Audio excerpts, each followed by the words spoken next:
Bonjour, paix et joie à toi. Nous allons continuer de parler de la Bible.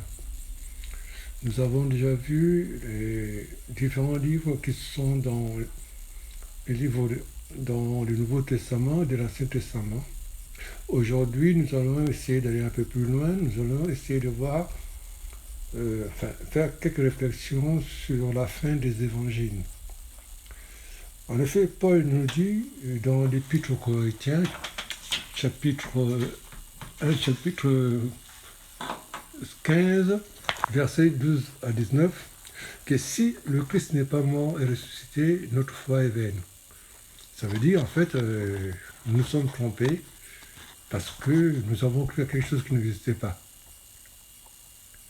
Alors, au début de cette retraite, nous avons commencé, nous avons fait un arrêt sur l'octave de Pâques et nous avons dit que pendant cette octave de Pâques, qui nous rappelle la solennité de Pâques, les lectures des évangiles étaient tirées de 4 évangélistes. Nous avons vu ça dans Matthieu, dans Luc, dans Marc et dans Jean. Et je vous avais demandé de retenir ce chiffre 28, 16, 24, 21. En fait, ce sont les 4 derniers chapitres des 4 évangélistes. Et je vous avais dit qu'il y a 5 récits, il y a 5 chapitres plutôt qui parlent de la résurrection. Les 3 derniers des synoptiques et les 2 derniers de Jean. Matthieu 28, Marc 16, Luc 24, Jean 20 et 21. Alors aujourd'hui, nous allons essayer de regarder un tout petit peu les contenus de ces 5 chapitres. Ce qu'on peut dire déjà dès le départ, c'est que au niveau de ces 4 évangiles, ils ont des parties qui sont communes, mais puis il y a des parties qui sont propres à chaque évangéliste. Alors, quelles sont les parties communes? On va les retrouver dans les tombeaux vides. En général, c'est du verset 1 à 8 au plus 10. Les femmes au tombeau, apparition aux femmes, apparition aux 11 apôtres et mission. Quelle est la mission qu'il leur a accordée? Ça résume plus ou moins les parties qui sont communes. Mais ensuite, il y a des spécificités par rapport à chaque apôtre. Nous allons regarder d'abord chez Matthieu. Chez Matthieu, du verset 11 au 15 du chapitre 28, il est précisé la supercherie des chefs des Juifs. Et pourquoi? Parce que à la mort de Jésus, nous le verrons plus tard, quand nous allons parler de la Passion, les Juifs, ils ont dit qu'attention, ils ont demandé à Pilate de mettre des gardes, parce qu'il disait que voilà, il a dit qu'il allait ressusciter le troisième jour, il est possible que ses partisans viennent chercher son corps pour dire qu'il est ressuscité. Et justement, lorsqu'il y a eu la résurrection, les gardiens sont partis voir les chefs des Juifs en disant que ça y est, on n'a rien vu, mais il n'est plus dans le tombeau. Et les chefs des Juifs ont corrompu les gardes en leur disant oui, les disciples sont venus voler le corps. Il n'y a que Matthieu qui en parle. Et puis, il y a la finale de Matthieu. Alors, dans la finale de Matthieu, du verset 18 à 20, c'est vraiment une mission assez importante. Il dit, tout pouvoir m'a été confié. Il leur dit, allez. C'est impératif. Ce n'est pas si tu veux. Allez. Par toutes les nations, faites des disciples. C'est une obligation de faire des disciples. D'abord, des disciples. Ensuite, deuxièmement, baptisez-les au nom du Père et du Fils et du Saint-Esprit. Et ça se termine, et moi je suis avec vous jusqu'à la fin du temps. Mais baptisez-les au nom du Père, du Fils et du Saint-Esprit, c'est quoi? C'est le premier sacrement d'initiation qui est le baptême. Maintenant, allons voir Marc. Dans Marc, on retrouve les mêmes choses. Dans le verset 12-13, il parle de l'apparition aux 2 disciples. Mais on verra plus tard que ces 2 disciples, ce sont les disciples d'Emmaüs. Mais c'est tout ce que... Bon, ce n'est pas bien détaillé, mais il dit que Jésus est apparu aux 2 disciples. Et à partir du verset 14-15, 14-18, c'est la mission. Jésus leur envoie annoncer la bonne évangile à tout le monde. Et puis, il y a ces passages fameux que tout le monde reprend. Voici les signes qui vont accompagner ceux qui ont cru à mon nom. Voilà. Et la suite. Et puis, ça se termine au verset 19 par l'ascension. Et c'est une fête religieuse assez importante. Voilà. Marc le déclare. Et puis, il rajoute quelque chose qu'il dit. Il est assis à la droite du Père. Dans le credo, ce que nous disons, il est monté aux cieux et est assis à la droite du Père. Et c'est biblique, hein, ce qu'on dit dans le credo. Il est monté aux cieux, c'est dans la Bible, et il est assis à la droite du Père. Alors, si nous allons voir chez Luc,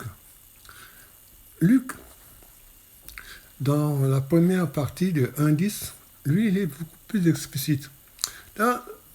D'abord, le verset 5. C'est le seul qui dit « Pourquoi chercher parmi les morts celui qui est vivant ?» Ensuite, dans le verset 6, il va reprendre les mêmes termes qu'on retrouve dans les 3 annonces de la Passion, qu'on retrouve dans Luc 9, verset 22, Luc 9, verset 44, Luc 18, verset 31 à 33, où il est dit que le Fils de l'homme sera livré aux hommes par les chefs de Juifs et il sera mis à mort. Bon. Ensuite, Luc aussi rajoute un petit élément de Pierre au tombeau. Bon, on verra que c'est... Jean aussi va en parler. Et puis, il y a le verset 13 à 35. Oh, les disciples d'Emmaüs. Alors, on en parle très souvent, mais dans les disciples d'Emmaüs, il y a quand même quelque chose qu'il faut retenir. Et vous, Jésus a commencé à parler de la parole. Et après la parole, puisqu'il a parlé, la parole, et ensuite, il a rompu le pain. Ça nous montre un peu les rituels sacramentels. Donc, dans chaque rituel sacramentel, il y a toujours il y a 2 tables. La table de la parole et la table sacramentelle. Est-ce que vous connaissez un sacrement où il n'y a pas un rituel, où il n'y a pas la liturgie de la parole? Que ce soit le mariage, que ce soit le baptême, que ce soit la confirmation, hein, que ce soit le sacrement de l'ordre, il y a d'abord la table de la parole et ensuite suivi de la table sacramentelle. Donc c'est très important de comprendre ça. Voilà, une Eucharistie, par exemple, pour le baptême, une Eucharistie par rapport au mariage, il y aura bien sûr le rituel sacramentel, mais la liturgie n'est pas la même. C'est très important de comprendre ça. La parole, alors, l'Eucharistie, c'est quoi? C'est d'abord la table de la parole, suivie de la table sacramentelle. Ensuite, après cela, dans Luc, on va trouver qu'il va parler aux apôtres encore. Alors, il va se présenter, il va leur montrer ses plaies. On verra que chez Jean, c'est Thomas qui demande si je ne vois pas ses plaies. Mais là, quand il apparaît chez Luc, alors qu'ils étaient apeurés, il leur dit « Voyez mes plaies ». C'est différent qu'on verra dans Jean. Dans Jean, c'est Thomas qui demande si je ne vois pas ses plaies, si je ne mets pas mes doigts, je ne croirai pas à la résurrection. Et puis, Ensuite,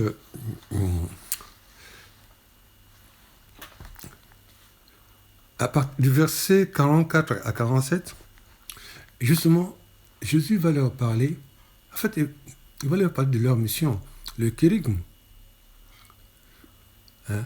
Si on lit ce qui est écrit, mais c'est vraiment la mission qui est donnée aux apôtres, qu'est-ce qu'ils vont annoncer? Et il ajoute que de cela, vous êtes des témoins. Et ça se termine par deux autres versets, deux autres parties qui sont assez importantes. Le verset 49, il parle de l'objet de la promesse, le Saint-Esprit. D'ailleurs, puisque c'est lui qui écrit les Actes des Apôtres, il va reprendre cette partie-là dans les Actes des Apôtres, acte 1, verset 5 à 8. Et puis il termine par l'ascension. Voilà, hein, verset 50-52. Alors, chez Jean, si nous prenons Jean, lui, au tombeau, d'ailleurs, il y a un verset, c'est très court quand il parle des femmes au tombeau. C'est le verset 1 et 2. Mais ensuite, il nous parle, le verset 3 à 8, il nous parle des 3 listes, de Pierre et Jean qui vont au tombeau. Et Jean précède Pierre, mais il ne rentre pas. Il laisse Pierre rentrer. Mais Jean, des gens ont dit qu'il vit et il crut. Il avait compris qu'il était ressuscité. Ensuite, il y aura l'apparition à Magdala. Et puis ensuite, il va apparaître aux disciples. Pour la première fois, ils étaient 10. Mais Thomas n'était pas là. Mais là-dessus, il faut retenir un verset 11 et 23, il dit, il souffla sur eux. Il leur dit, tous ceux à qui vous remettez les péchés seront remis. Sacrement de réconciliation. Il n'a pas soufflé à tout le monde, mais il a soufflé ça à ses disciples. Il y a que ses disciples qui ont reçu l'ordre de remettre les péchés. Sacrement de réconciliation. Puis ensuite, le verset 24 à 29, il y a Thomas. Thomas qui arrive, il dit, moi si je ne le vois pas, je ne croirai pas. Et voilà que Jésus apparaît, quelques jours plus tard, il dit, Thomas, voici mes plaies. Et Thomas va avoir un mot assez important. C'est le premier qui va dire, mon Seigneur et mon Dieu. Il a fait une proclamation forte, mon Seigneur et mon Dieu. C'est là clôt le chapitre 20. Et le chapitre 21, il y a d'abord cette partie de la pêche. Ça rappelle un tout petit peu la première fois dans le synoptique, lorsque Jésus va voir les premiers apôtres, quand il leur demande, les enfants, jetez les filets à gauche, parce qu'ils avaient pêché toute la nuit, ils n'avaient rien eu. À Pierre, il va dire, avance en eau profonde, il va pêcher. C'est par la suite, ils sont revenus, ils ont tout laissé, ils sont partis. Mais là aussi, ils avaient pêché toute la nuit, ils n'avaient rien trouvé. Quand ils reviennent, Jésus leur dit, jetez vos filets à droite. Ils ramassent beaucoup de poissons. Ils se sont souvenus de cette première pêche. Ils ont reconnu que c'était le Seigneur. Il s'est fait reconnaître par ça. Mais pour terminer quand même, il avait un problème à régler avec Pierre, parce que Pierre l'avait réuni 3 fois. Par 3 fois, il pose la question à Pierre, est-ce que m'aimes-tu? Il voulait justement lui redonner sa confiance. Parce que Pierre, c'est sûr qu'il n'osait pas regarder Jésus de face. Mais il lui a fait comprendre, Jésus, non, je t'ai pardonné. Mieux, je te confie mon Église. Voyez-vous, Jésus n'a pas confié son Église à tous les apôtres, si, bien sûr. Mais il a confié ça, comme il a confié l'Église à une personne, Pierre. Paix mes brebis. Il n'a pas dit aux disciples, paissez mes brebis, il a dit Pierre. Et pourtant c'était nombreux. Mais c'est à Pierre qu'il a dit, toi Pierre, tu seras le chef de cette Église-là. nous terminons sur cette première partie. Et nous allons voir la suite sur la passion.